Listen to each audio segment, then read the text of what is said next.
Hello नमस्कार good morning. आजच्या नवीन दिवसाच्या तुम्हाला खूप खूप शुभेच्छा. गेले काही दिवस पावसाने दांडी मारली आहे आणि त्यामुळे सगळीकडेच आपल्याला ऊन बघायला मिळतंय.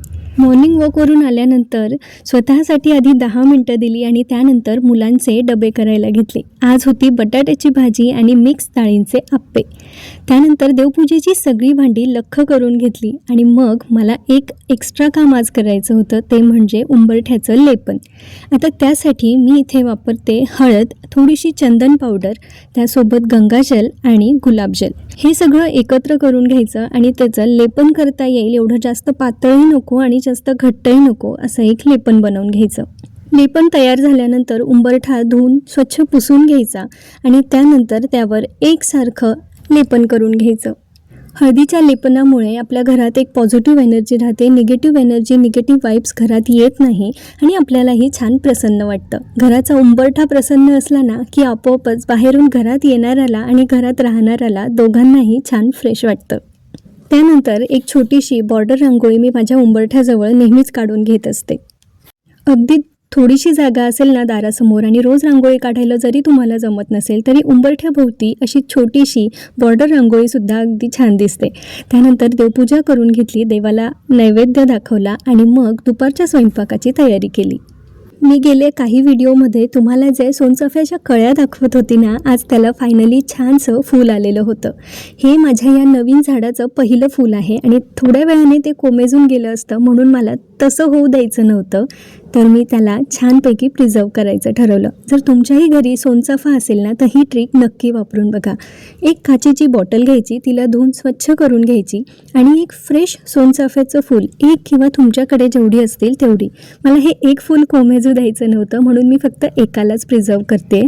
तर काचेच्या बॉटलमध्ये अशा पद्धतीने फूल ठेवायचं आणि त्यानंतर जी आपली तुरटी असते ना, जी कुठल्याही तुम्हाला शॉपमध्ये, ग्रॉसरी शॉपमध्ये मिळून जाईल, ती तुरटी 5 ते 10 मिनिटं एका वाटीमध्ये, एका भांड्यामध्ये पाण्यामध्ये ठेवायची, जेणेकरून ती तुरटी त्या पाण्यामध्ये थोडीफार विरघळते आणि अशा पद्धतीने तुमचं तुरटी असलेलं पाणी तयार होतं. आता हे पाणी बॉटलमध्ये ओतताना फक्त काळजी एक घ्यायची की कुठलेही बबल्स त्यामध्ये यायला नको, कारण जर बबल्स असतील ना तर फुलं खराब होऊ शकतात. आणि त्यानंतर फेविक्विक किंवा फेविबॉन्ड असला कुठलाही ग्लू तुमच्याकडे असेल ना, तो झाकणाला लावायचा आणि ते झाकण पूर्णपणे सील करून घ्यायचं, जेणेकरून बाहेरची हवा आतमध्ये जात नाही आणि फुलं तशीच राहतात. ही बरणी मी गेल्या वर्षी बनवली होती आणि तुम्ही बघू शकता की त्यातला सोनचाफा अजूनही तसाच आहे. चहासोबत खाण्यासाठी मधल्या वेळेत काहीतरी लागतं ना, तर त्यासाठी मी आज ना खारे शंकरपाळे करते. तर त्याची रेसिपी अशी आहे की 4 वाटी मी इथे गव्हाचं पीठ घेतलंय आणि त्याच्यासोबत 1 वाटी हा बारीक रवा जो असतो तो घेतलाय. नंतर थोडंसं इथे ओवा जिरेची पूड आहे आणि चवीपुरता मीठ.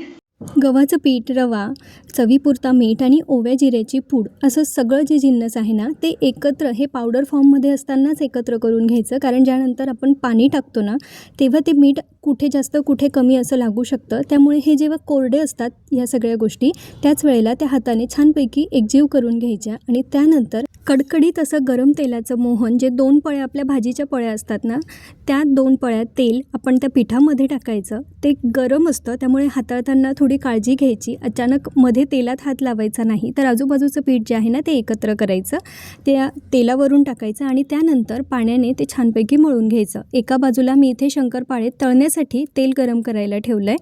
आता पीठ मळताना काळजी काय घ्यायची की आपल्याला खूप पातळही मळायचं नाही आहे, अगदी कणकेचं आपल्या पोळ्यांसाठी करतो तसंही करायचं नाही आहे आणि खूप घट्टही मळायचं नाही आहे, जेणेकरून ते लाटले जाणार नाही.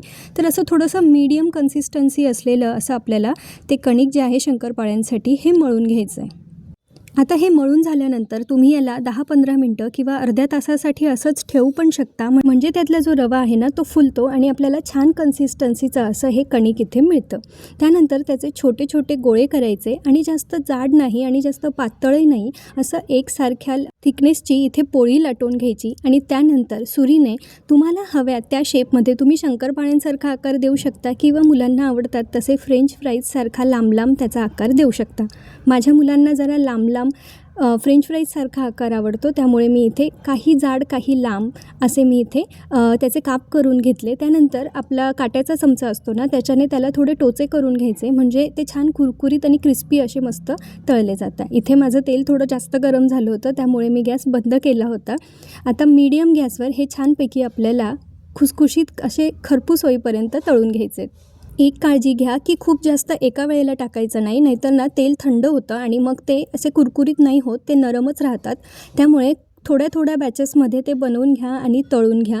सुरुवातीला रंग जरा फिकट असेल ना, तोपर्यंतच त्यांना काढून घ्या, जसं मी इथे काढून घेतलं आहे. नाहीतर जास्त वेळ जर ते तेलातच आपण त्यांना होऊ दिले ना, तर ते नंतर करपतात. कारण ते बऱ्यापैकी तेल गरम असल्यामुळे ना, आपण जेव्हा तेलातून बाहेर काढून घेतो तेव्हासुद्धा ते तळले गेलेले असतात.